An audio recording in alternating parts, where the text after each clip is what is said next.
Hi, this is Jeana at Artist Skincare. So glad that you've joined me today because I have a special guest. This is Anna Rahe. Anna is a fascia specialist, and I brought her on here for you guys because there's a lot of misconception and education going on out there about muscles and how in order to have firmer skin, you need to have firmer muscles. And I am finding that that's just not true. And a lot of you guys who are doing microcurrent and things to try and exercise and firm up those muscles, and then you don't get the results that you're after. And there's a reason for that. It's our whole system under the skin is so much more in depth and interconnected than we all realize. And so I brought you today to Anna, and she is a movement therapist that works with the fascia in the body. I have been doing some of her workouts for the last week, and I have to tell you guys, I've been using a bar and doing these body rolls, and I am taller. My neck has released a bunch of tension in here. It feels so much better. It's been amazing. And so I'm very excited to bring you Anna. Anna, can you tell us a little bit briefly how you got into, how you came to understand fascia and began to become a real expert yourself on fascia? What drew you to it? What brought you here? I'm going to try to condense a 25-year journey into under 5 minutes. Okay. Are you ready? So I was Yes, let's do it. I was living in San Francisco trying to be a professional dancer, and I struggled from a lot of body problems. The best way to describe it is I felt like I was 18 at the time, and I felt like I was living in an 80-year-old's body. So it had pain, restriction. I had like digestive issues. Some days I would feel like I had done the hardest workout in my life, and like the kind you couldn't put your arms over your head, or you can't like sit down on the toilet, and I hated that feeling. But I'd be like, why am I so sore when I didn't do a hard workout? And then there was more exaggerated. They were like all these different cross symptoms, and one of the symptoms was that I really had a hard time breathing. So I would go running on one day, and I would feel like I was a marathon, runner, and 2 days later I'd do the exact same run, and I'd feel like a 10-pack-a-day smoker. And I was like, what is going on with this? And at this time, I was certified in different Pilates, 3 different Pilates methods. I was dancing from all, exterior pictures. I was the pinnacle of health. But I just felt horrible and had all these complicated problems. And so I went to all these professionals, east, west, water, healing, whatever, to try to find. And so not one thing provided me an answer, but it started pointing me in towards fascia. And so fascia was very fringe and kind of only related to manual therapy at that time. So people knew it from like rolfing, but still was very like, what is fascia? What does it do? Why fascia? And so I just kind of spent 25 years digging deep into fascia research. And when there wasn't any, because it still hadn't been that much studied in medical circles, in scientific journals, very little is known because it was seen as superfluous and not meaningful in medical professions because it's just extra tissue. So when I couldn't find the answers, I was doing 3 to 4 hours a day on myself trying to figure out what is this and why, and I ended up creating a system that healed me. So that's my story. Amazing. I love that. By healing ourselves, we become the healer. That's exactly And right. that's powerful. It's so powerful. I'm going to have Ben pop a picture up here of fascia. Great. Because I think a lot of people think of fascia as a solid matter, kind of like muscles, a real solid tissue. And I think that's a misconception. And so, Ben, let me know when it's up. It's up. So you guys, they can't see us right now, Anna. But, oh, they can see us. They can see us, and they can see an image that I took from your PDF on fascia. And I don't think Anna can see it, so I'm just going to tell her what it is. It's that intermoving fascia that looks like strings of water almost. Yes. And what I wanted you to share with people from what I'm learning from you is that fascia is not really this solid muscle kind of coating the muscle. It is a fluid. There's movement. It's more water and hyaluronic acid and collagen than it is actual structure. Can you talk to us about that? Yeah. So Fascia is really interesting because it looks like a sticky spider web, as you can see. It's made from like a gel water. And it pulls together and holds into a deep scaffolding to create structure. So it's 70% water, 30% fiber. Okay. And that means that your body relates to motion, relates to life more like a water balloon flying through the air than it does a stick being tossed.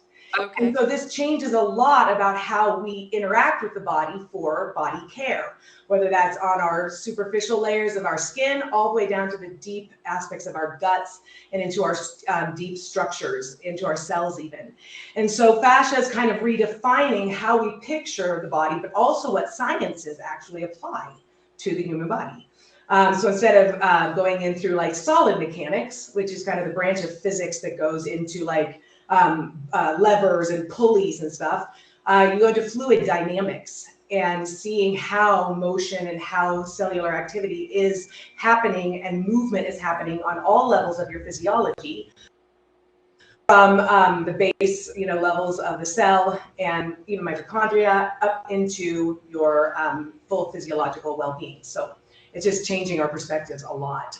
Absolutely. Can you talk to us a little bit about the energetics of fascia?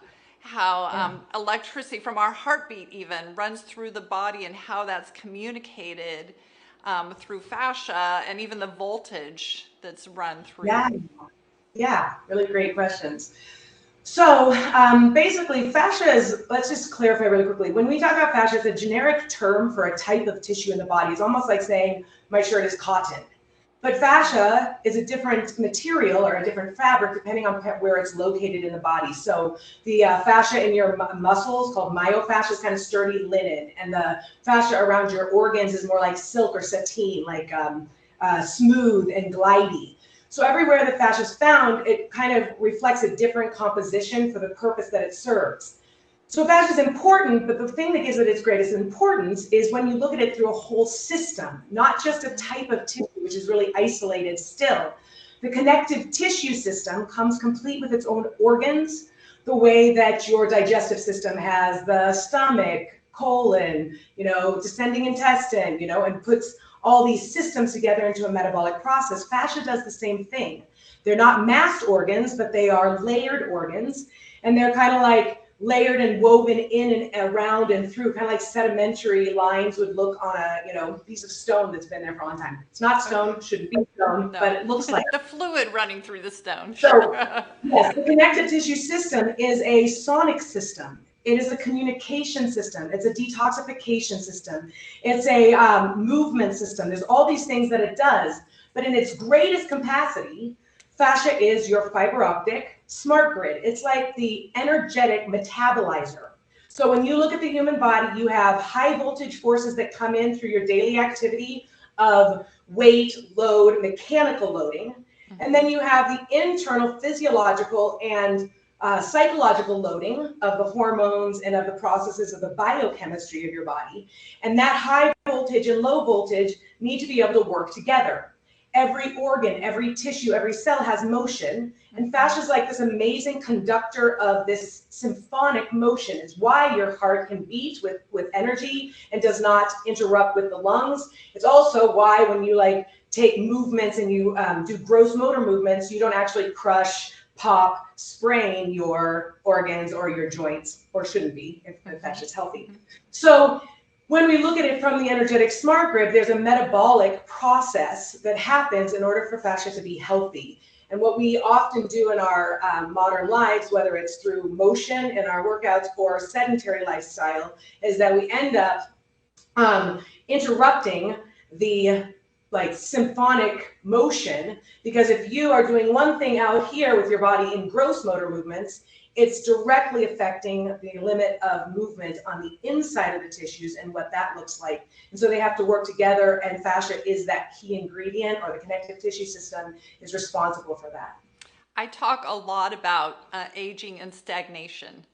That when we Yeah. have stagnant energy, that's what's creating our dull appearance, dull eyes, lack of energy. Yeah. And so fascia really speaks to that. It needs to be healthy and fluid in order for that energy to be not to stagnant, for it to move. flow. So That's you right. I mean, mentioned, go ahead. no, you go.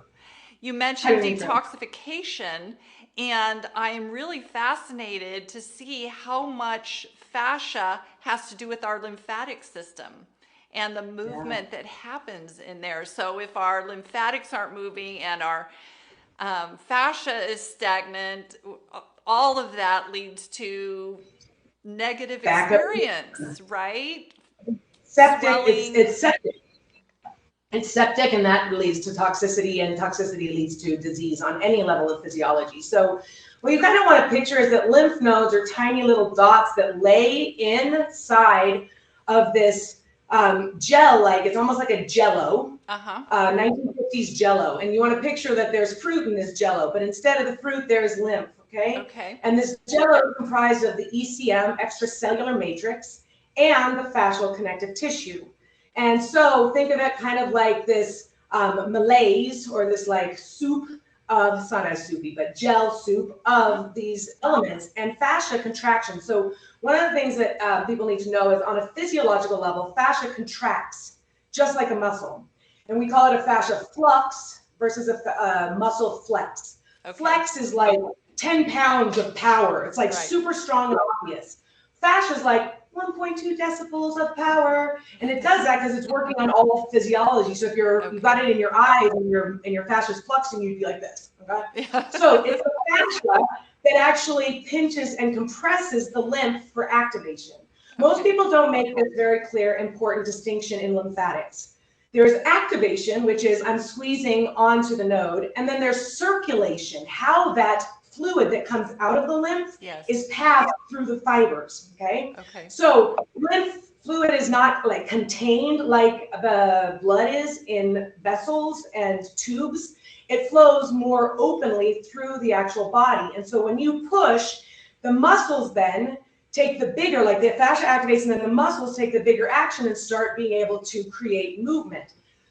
That's why with lymphatics, you want to do a lot of like swinging and a lot of pendular motion, because it's not just a matter of getting these massages that activate but do not circulate the movement. So your muscles have to synchronize, that's fascia's job, with contraction power to create this pumping, right? It's a pump that goes through. And so that's what fascia's primary role is, initiating that low voltage initiative pulse. And most people, because we're tight and sedimentary, do not have the fascia flux, which is initiated more on the autonomic level as a impulse, kind of like a reflex. You know how you have a reflex for hunger, a reflex for thirst? Fascia has a reflex, and most people's reflexes are offline because of the way that we use our body. It just gets tightened down.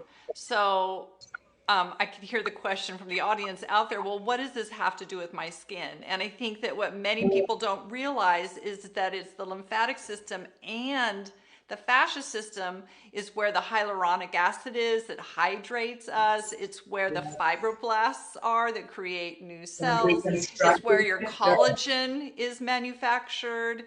So it's just all so interrelated. And as I started realizing this, I got so excited. And so I'm really excited to start bringing this information forward for my clients. Because, So there's a fascia biome. They're starting to realize that fascia with the ECM creates this, like, outside the gut, has its own natural environment, this own fascial biome. And the consistency and the amount of like fluid and the amount of mobility in this malaise really determines how all of the tissues are created, restored, and then replenished, right? It's a metabolic process. So fascia is heavily engaged in cellular regeneration and what that looks like. But even from a more functional, like you brought up the lymph, like you have a lymph valve right here that is really important for lymph flow. It regulates the directive flow of the lymph and the exchange from used to new. One example right away is, how does this have to do with your skin? When you are tight and rigid around your collarbones, when you've been taught to pull your shoulders down and back, when you've been taught to put your chin back to fix your You see how everything just gets super locked up and rigid? Yeah. Now we deal with like headaches and immune stuff and thyroid issues with this, but when it comes to the skin, you're actually vicing where the valve is switching over to fresh, clean lymph to be able to take it out of your face, out of your system, and send it through the body. So why do most people, when they get sick, first experience the sickness here? Because in the close proximity to the actual valve that is clogged because our body's structure and tissues are not healthy. Amazing. So talk to me a little bit about massage versus movement in order to have healthy fascia. Great. Is it synergistic Massage, or how does, give me your input on that. So both are necessary. The generic thing they have in common is called tissue loading. And tissue loading changes the fluid status inside the tissue and inside your fascial biome. So mechanical loading, pressure, is what activates fascial hydraulics. Whether you get it from a massage therapist, a body worker, or whether you get it from yourself, that's what manual therapy is about, is adding mechanical loading. Okay. But when it comes to actually restructuring tissue, and this is kind of a specialty of what I do in GST, is remodeling, fascial remodeling. Fascia has to have really key ingredients in order to remodel. Not every stretch actually activates fascia.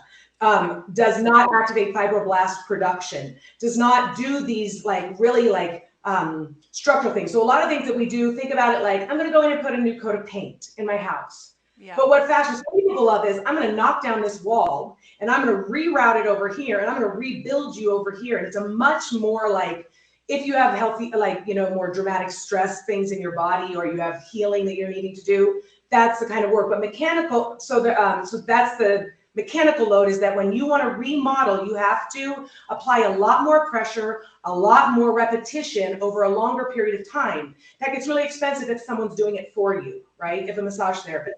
Right. So the biggest difference is, with a massage therapist, or even working out, if you're not doing it with the right fascial techniques, is that you're the passive recipient of the work.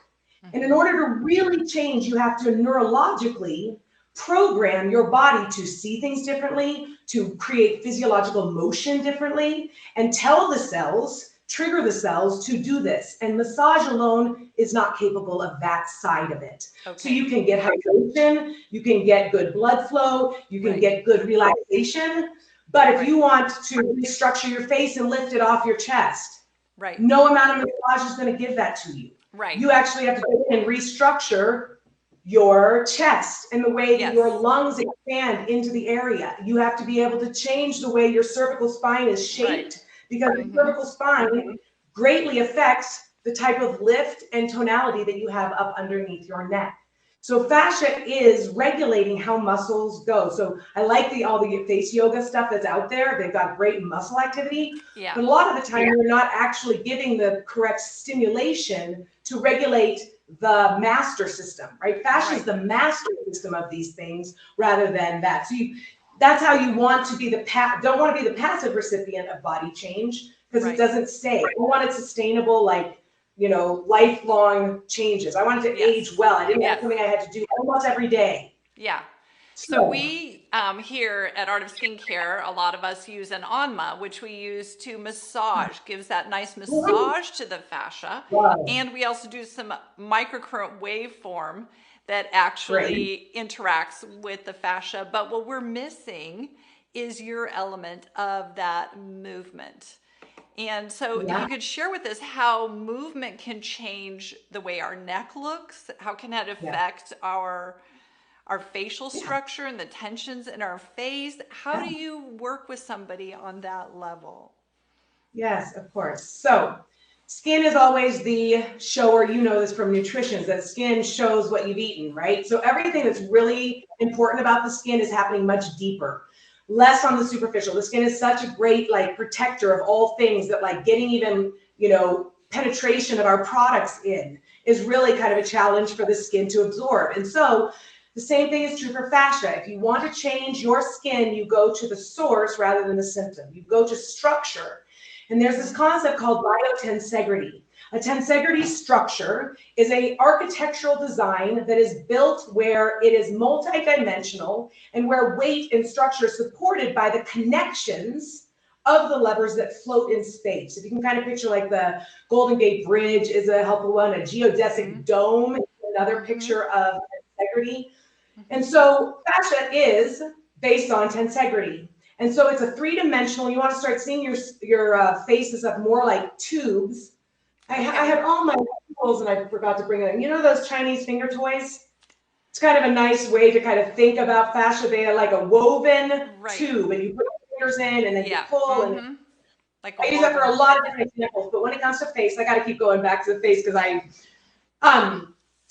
that's a tensegrity structure, right? Where it gets its form by how it pushes out against each other. And that is what the face and the structures of your neck and the structures of your chest all come back down to this equatorial line. So there's a couple different things that I will just share with your viewers. First of all, neck support for a hanging neck does not come only from trying to tighten and loosen. In fact, the tighter your neck, the looser your skin will be. The muscles retract, the skin is sagging and loose. So we want to create tensegrity, where the skin is as tense and tight and as toned, has the right amount of tension as the sub-layers of structure into the SCMs, into your scalenes, and this all relies on your rib cage in the upper hemisphere. Your rib cage is like a poodle skirt, like a hoop skirt for a dress, and it creates this beautiful lift into the structure that then leads into the movement of the spine. It's what helps sets your collarbones beautifully, like your décolletage. And so most of us, from our lifestyles, our training, our emotional stress, take the rib cage and we've rotated it downward by core work, ab, and then that pulls our traps over, and then that starts weighting, and you can see the tension that goes down on my neck. So the first thing that I have people do to start even addressing their face, because remember, the face is symptom, it's not source. So the first thing in source is we have to lift the ribs rather than letting them come down. And we're going to add two things. One is an actual muscular lift, but the other is volume. Your breath needs to be able to create this suspension in the upper hemisphere. So take in through the nose, and then you're going to go out through your mouth. Good. Now we put a closed aperture on the back of our mouth for one reason: resistance. We need to be able to make the muscles and the fascia engage in a certain amount of activity. So you go in through the nose, expand and float your ribs. Exhale comes from your back. This is another bad principle we learned, to exhale from our rib cage. Okay, totally new. Okay. Totally new. You exhale from your back. It's an osteopathic breath that is proper for mechanical function of all of the moving parts of your breathing apparatus. I love this. This will help you with tons and tons of other physiological problems, including headaches, neck pain. So you go to the source and you get all the benefits, instead. So do two more. So you inhale through your nose, expand, and make it athletic. This is an athletic event. Then you exhale from your back. We call it your third quartile, and it goes. Now, as you exhale, be careful. Most people go, oh, I'm lifted. I'm dropped. Oh, I lifted. And I exhale. So your exhale is very athletic to get the lift. Still lifting. And it starts, to get that lift. Second thing we're going to do is we're going to lift your collarbones. Remember that valve that goes right across here? Most people's collarbones, they cannot get a finger under there even if they try, okay? This is huge, densely population of your lymph that goes also into your armpits, into your neck. It's how blood goes through and recycles. So this is a huge pathway of fluid motion that's supposed to be happening. And so you're going to just lace your fingers. You can do this every night after you've rinsed your face off. Take your shoulders, lift them, lift them, lift them, and I want your collarbones to try to invert so they're facing horizontal. Oh, yeah. Now that creates pockets. Do you see these pockets? Guess what you get to do? Yeah. Fill it. Fill it with your volume. Fill, fill, fill, fill, and then exhale. Now, what I want to encourage your viewers to do is follow what feels good. This is not precision. Yeah. This is about fitting motion. So if you get up here and you're like, oh, I feel like I can't get my shoulder up as high on this side, it's probably related to the neurological pathology of your face on the left. Like if your eye is more closed or if your lid is drooping, it has to do with your nervous system. So follow the lines of tension, start feeling it. You go, let's do it 1, 2 times each side. So you're gonna shrug your shoulders, get those inverted, pocket your air, lift, lift, lift, lift your chin, lift, lift, lift. Get this to, thank you, beautiful. Extend, extend, and then exhale. For the sake of your face, we're gonna do it 2 more times. Remember that your face is really supported structurally here, not here. It's not this. It's not right? this stuff trying to support it. It's not this stuff. It's down in here. Great. Okay. So we'll do 2 more. Inhale, shrug, pocket the breath, shrug, shrug, shrug, shrug, shrug. Even arch a little bit. Go right and left. You've got to get the sedimentary stuck. Thank you. That's beautiful, Jeana. And exhale. And it just feels good. Feels better. So Take good. a load off. Let your shoulder, Yeah. you know. Yeah. I'm going to do 1 more breath with you. And then I was just going to say, it reminds me of a quote by Bono that says, the lines on your face are a map to your soul. And the reason I bring this in is that beauty really, truly is not just skin deep when it comes to fascia. And so it makes you, when you start working with fascia and you start changing the way you relate, that good feeling, that opening, that expansion, all these principles of fascia actually take beauty deeper into the soul level. So you actually have beauty that is not just skin deep. And you want to change those feelings and follow them because it actually changes your countenance. And that really, I think, is what eventually is beautiful, right? As we age, what's beautiful is what is coming and emanating from the inside. So let's do 1 more breath. Feel the beauty from inside. Here we go. Inhale. Extend, extend, extend. And exhale. Excellent. Excellent. Let's do 2 other things. Okay. So for structure, so we have lift of the rib cage, volume with the breath. Now we have to also create suspension in the suspensory muscles, and this definitely comes down to your cervical or your cervical spine. Your spine is supposed to move in waves, and the chin actually tightens and activates from where the wave moves through your cervical spine. And most of us have even been taught to flatten our spines, okay, to pull our neck back. So we need to actually reanimate that. And so what we're going to do is we're going to do a tongue lick, okay? You're going to stick your tongue out. The tongue goes deep into the connective tissue in your throat by your hyoid. It affects thyroid issues. So you're going to go out. You're going to do a chin forward. But then when you lift, do not just lift from your jaw. Lift from your sternum. So it's almost like your tongue and your sternum are doing, there you go. There you go. Let's do 2 of those, and we're going to add a tension to increase tonality, okay? So you go. Inhale, drop your chin, stick out your tongue, lick, lick, lick, lick, sternum, lick, and then exhale, and exhale from your back. Bring your head to a resting forward. It's okay to let it rest forward. We're not looking for position. We're looking for motion. And a wave does this. So it doesn't matter if you like come to a perfect head placement. That drives me nuts when people are like, should my head be like this? Should my, yes, there you go. Let's do 1 more, and I'm going to add 1 thing for your viewers. Okay. We're going to exhale as we pull back. So we're getting more engagement to be able to lift up. At the very end of this movement, it's an option. You're going to do your tongue, do your chest, look left, look right. Oh, that's going to be really good. And you can stay looking left and pulsing. Okay. Okay, and you're going to take, remember, the line is not here. The line is from here. Nipple to chin. There you go. Nipple to chin. Nipple to chin. And release. There you go. Okay. Should we do 1 for you, or do you think they got it? Let's do it all together.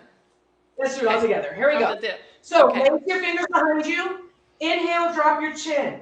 You're going to, and I close my eyes to do this, by the way. Go deep in. I don't really look around, so close your eyes. Okay. And then you're going to inhale, lift the chin with your tongue out. Serpent to your chin and neck. Lift from the sternum. Pull, keep inhaling as much as you can. Push those arms back away from you. Now exhale and push the hands away while you, oh no, yeah, you're right. Sorry, I was going to do right and left. Look to the right. Look to the left. I should do it this way. Look to the right. Look to the left. Lift higher, and then release. I love There it. you go. It's really about making faces, and I have to tell you, I did Wow. not start doing face stuff till I was 35 because I felt silly. And interestingly, Yeah, it's like we a have to be kind silly. of, Yeah. right? You just have to be silly. So be silly. Try that afterwards. And then what I was going to say is I love that you rub the stimulation on your face. Let's just do one thing for your face because I'm going to give you something that's a little bit different in terms of stimulation, okay? Okay. You have my science up, maybe 4 different mechanoreceptors, and they respond to different types of stimulus, right? So that's why microcurrent versus swiping versus, right? But one of the ones we don't get very often is this fast and random, right? We're always like so cautious. Okay. So a really simple thing is what we did when we were kids with our babies, and we're gonna go. And it's called percussion. And you percuss and you percuss and you percuss and you percuss. A good facialist will do that for you, right? Yeah. And you percuss and you percuss and you percuss. Take your hands and you percuss and you percuss and you percuss. And this way you're at least getting one more of those mechanoreceptors to initiate fibroblast interest, right? A fibroblast is not just guaranteed, like production. You have to initiate so that the fascia is rebuilding and the structure is growing and having nice tensegrity. I love that. I recently had a nice long vacation, and it took me 3 weeks and some, I think we kayaked for 17 miles in one day against the wind. Wow. But by the end of that, my insides felt so soft, so relaxed. And it's what I find when I do these movements with you, I start to feel that inner tension deep in there around my organs and everything. I start to feel that really letting go. And since I returned from that vacation, I'm trying to live in that place. So finding you just after I came back, starting to do these movements is really helping me to live that softer, gentler self from the inside, from deep inside. It's going back to what you said about that beauty coming from deep within and moving inward.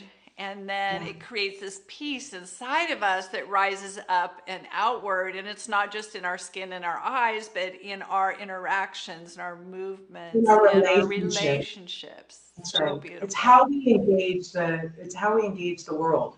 Yes. Fascia really changes how you engage the world. And beauty is a response of it, right? Beauty is one of the 4 universals. There's like truth, goodness, beauty, and love. And those 4 universals are self-evident. And so you can tell how good something is for you by how much beauty, cosmic symmetry. Beauty is defined as symmetry. How much, truth and how much goodness is in it. And they're all self-evident. So you can tell when something's good for your skin by how much, or how true something is by how much beauty and goodness and love it has. And so you start looking at the world differently and you're like, I just want to have tensemetry. The symmetry of tensions, nothing too torqued from the internal strife of my emotions or the conflict I'm having with my, relationship and you can't live without tension. This is what I love about fascia. You can't live without tension. No, we need tension. tension. You have to learn how to metabolize it. Yes. And what I wanted to say about your trip and why you feel so open is this.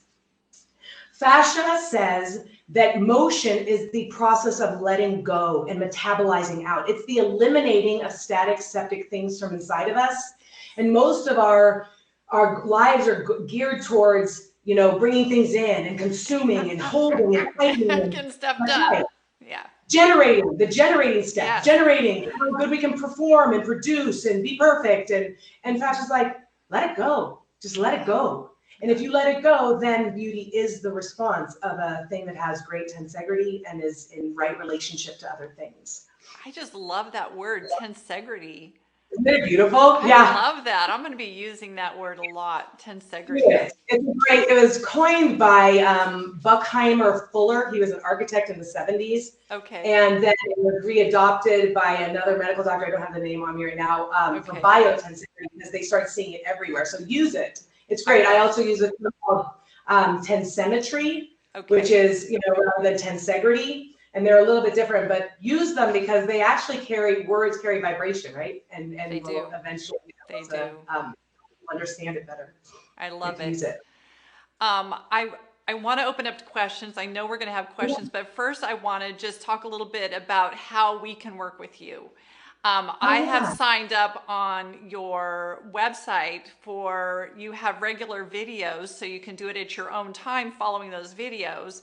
But I'm really excited to take it to the next level because you also work with people through Zoom, and do And I private do. sessions and really Yeah. help me to personalize and get at my issues so that I can learn the movements that are going to be best with me. Yeah, that's great. You nailed them. So we have an online studio, and then I do private coaching, private teaching, mostly programs, so that I can actually see people through the actual first 8 weeks. Yeah, the transformation. It's really hard to just see people one-off. So, and then we do have equipment. There's a whole face kit that you can get on our store, and comes with like lymphatic movement stuff that would be a nice addition to yours. So you're actually working the motion in the face and in the body. Wonderful. So that's an option. And we should bring you on for another talk next month, and you can share with us your face beauty regime equipment. Yeah, we'll do it. Let's do it. I love talking with you. It's so fun. So yeah, there's just a lot of different options. I think the best landing page is to go to annarahe.com. Okay. And then you can from there jump off to the studio or to online studio or to the store. And that's a good place to find me. And I always respond personally to people. Anna Rahe. Let's put that in the comments because Rahe is spelled R-A-H-E. Yeah, Rahe. We remember it like Rahe. All right, let's open for questions. I've got Celine here. She's going to read questions for us. You want to come over, Celine, and have a seat next to me? Yes, I'll give them to you and you can read them because she can only hear through your ears. Oh, that's right. She won't be able to hear, so give me the questions and we'll ask them. Oh, because they're coming from, okay, yeah, you're going to ask me, I see. Is there a connection between fascia and pitted acne scarring? Any connection? Yes, there is connection. And I will tell you, as I suffer cystic acne on my chin, that they're related. What you can do is start to manipulate the actual divots by taking the skin and actually trying to pinch to the side. So it's a principle of physics. If you create horizontal load creates vertical displacement, right? Like pinching a pimple, the fastest way to understand that. You pinch like this and it pushes out. With scarring. But you're wanting to get underneath it so that indent pushes up. Don't do it from the skin. It is not a pimple pick. Right. And it's you got to come underneath and push that out there. And you're pushing the dent out. That's right. Okay. That will help when it's restructuring. Unfortunately, I still, as I'm aging, I see where, I did Accutane, I did everything, and I can still see where so that's the bad side of it. That's kind of a case of also prevention. Yeah, you needed art of skincare, but we weren't here when you were that age. I'm sorry. That's right. So we're here now. Yeah, we're here now. We're going to keep you. If you don't have super sensitive skin, I use tetraenoin, and it's really helping because of the high cellular turnover. So it can speed up the cellular process, and then you can go in, and as it's cellularly remodeling, you can do the movements that will help to bring it out. Another exercise we have that you can find online is called the fish blow.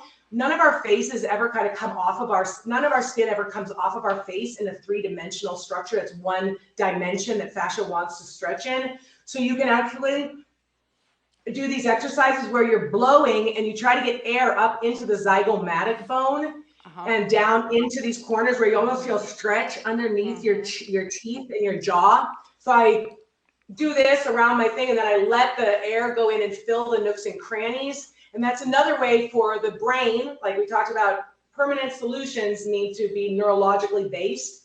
You need to be able to make your mask of the face feel like it's farther out here, and then the system goes, oh, of course, that's where my face goes. Absolutely. Those are And just as a caveat, just a quick note that if you're watching and you still get active breakouts and it's cystic acne, don't use tretinoin because that will flare you up like crazy. So we first need to have you not breaking out anymore before you introduce retinol into your routine. What's great. our next question? Allison right here. Allison, this is awesome.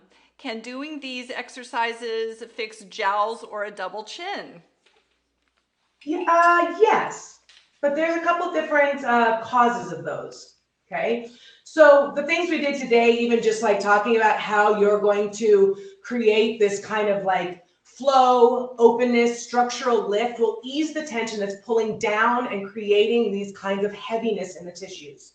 Then you're going to want to do some of the exercise that we do with tongues, like on the back of the teeth, and user resistance. We have a piece of equipment that actually does a lot of these like activation points down to get jaw. So you can do a lot of that. I don't know if you weight can contribute. So I don't know, you have to kind of take into lifestyle kind of things to have a really holistic view.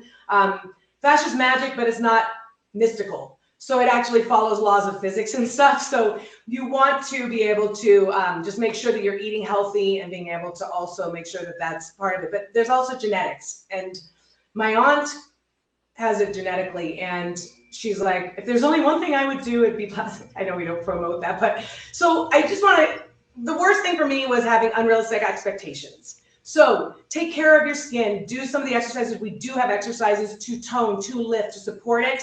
And I'm not sure that it's a magical pill, kind of like, weight loss has not been figured out as a magical pill. So It's a whole integral system, and that's why I brought this to you guys. There's a lot of lymph nodes that lead all in this area.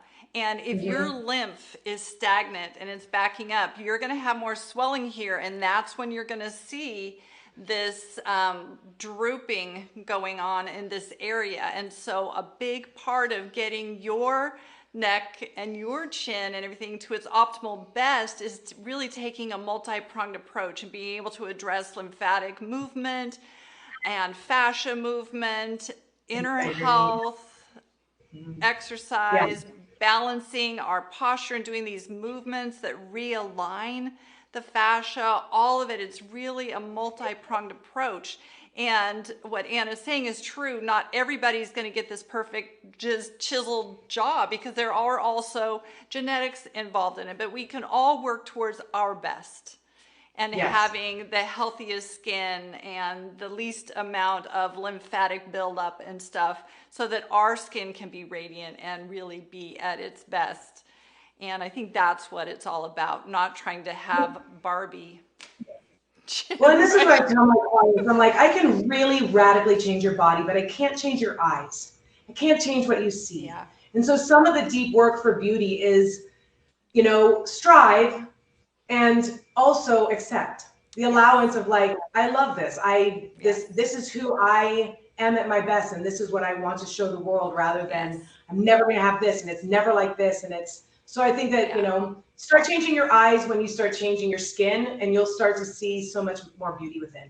Absolutely, 100%. I say it all the time. I'm 60 and I love my skin. I love my lines. I love the changes, and I just want to be my healthiest. I want to be healthy, glowing, and radiant, and that's what drives me. The goal of life cannot be to look 35 forever. It just can't be our goal. You feel so bad because you're not going to do it. It's not going to happen. And there's a lot of shaming that happens to us because we can't stay looking like that. Well, we need to change that paradigm and we need more women to be confident. Yes. Right? Like I see all these women my age that are in my field, and I'm like, stop using filters because you're just not helping. You're not helping women. No. And so I feel like I just want to tell people like, be courageous. Yeah. Right. I think it was Jane Fonda said a quote, and she's like, aging from the inside doesn't look as bad, or isn't as scary as it is from the outside. And then someone quoted, yeah, well, it wouldn't look that bad if you'd had surgery too. But so I know, right? You had a lot of surgery. Use the message. Don't kill the messenger. Use the message to inspire you. It is inspiring. I think that we just had the swimsuit modeling. Who was that, Celine? Oh, Martha Stewart just did an amazing Sports Illustrated modeling shoot in her bathing suit. And I thought that that is so inspiring and so exciting to see a woman, an older woman doing that. What was sad to me was that she has had a lot of work done and a lot of photography went in to fix that. To smooth things out and make her look younger than she is. And so I had mixed feelings about all of that. I applaud her. I applaud that that happened, but I also want to portray a real honest picture and honest beauty. Embrace that natural beauty of being 75, being 80 years old. It's beautiful. I just ran into a friend that I haven't seen in 20, 30 years, and she's 80, in her 80s, and she smiles, and it's so beautiful. Oh, she has lots of lines, and it's great, and just the beauty of that smile just tickled me. I'm going to have that when I'm 80. Right? It's inspiring. Yeah. It's super inspiring. And I feel like that's the point of prevention, right? The prevention is not preventing aging. It's that you're actually trying to be taking care of your body, whole body, right? Yes. The skin is the most superficial expression, but it starts inside. If you just can take care of your body, and that's why I call it body care, not fitness or exercise, because that's so limited to the holistic thing that fascia can provide you. Because it starts super deep, and then you're 80, and it's like, you do look great. I mean, you do look great. You're vibrant, right? Energetic. You still are not 30. Yes. All right, Celine, do we have any other questions? We're good. Okay, that's good because we're running out of time. Anna, this has been so wonderful having you on the show. Thank you. I so appreciate having with you. Such wonderful, inspiring information. Thank you so much. Thank you for being you. And thank you for your life journey. I know it wasn't always easy, but you've taken it and made it something really beautiful that you're sharing with the world. And I appreciate that so much. That means a lot to me. Thank you. I really appreciate you seeing me. Yes, I see you. Really beautiful.